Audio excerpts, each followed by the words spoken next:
Trickle-Down Economics, also commonly referred to as Reaganomics, is one of the most debated economic theories of the modern era. The idea is simple. You cut taxes for the wealthy and the businesses, and the benefits should trickle down to everybody else in the form of job creation, higher wages, and economic growth. And it was a defining policy of President Ronald Reagan in the 1980s, and its impact is still felt today. But does it actually work? Has trickle-down economics actually helped the common working man, or has it continued to widen the gap between the rich and the poor? Well, today we're going to be breaking it down and seeing what the numbers actually have to say. Let's go. Now, the concept of trickle-down economics is not a new one. It was actually coined by humorist Will Rogers during the Great Depression when he was criticizing President Hoover's economic policies at the time.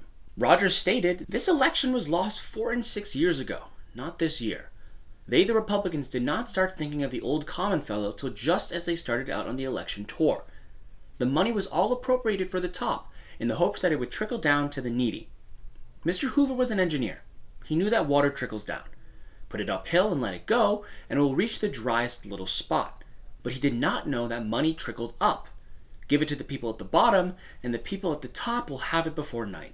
Now, it remained a talking point for quite some time, but it didn't really gain any traction until Reagan's presidency during the 1980s. The idea was largely influenced by supply-side economics, which argues that economic growth is most efficiently driven by lowering barriers for business and the wealthy to invest and expand.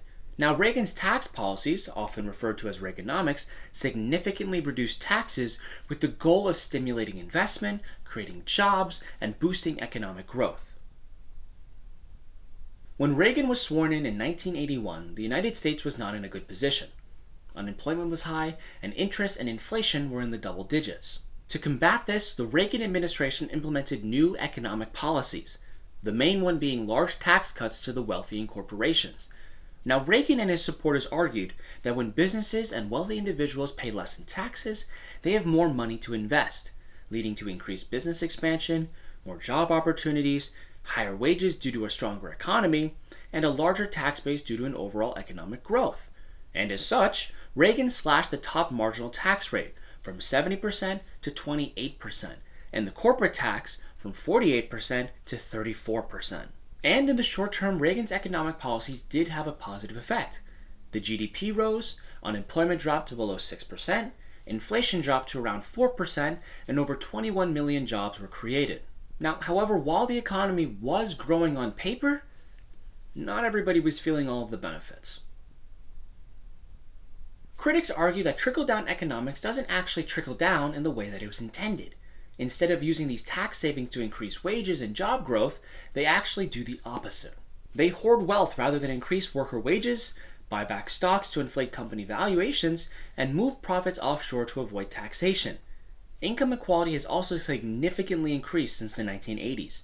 While the wealthiest Americans have seen their income grow exponentially, wages for the middle and lower class have stagnated when adjusted for inflation. The gap between the rich and the poor has continued to widen, leaving many to believe that trickle-down economics doesn't really necessarily help the entire country, but more so the top 1%. At the same time, Reagan's tax cuts dramatically reduced government revenue, leading to a budget deficit.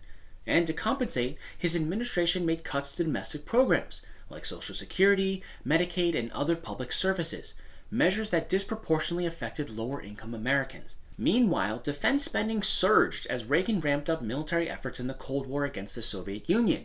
This shift in priorities raised concerns that trickle-down policies benefited the wealthy and corporations, while placing a heavier burden on lower-income households through reduced social support and a rising national debt.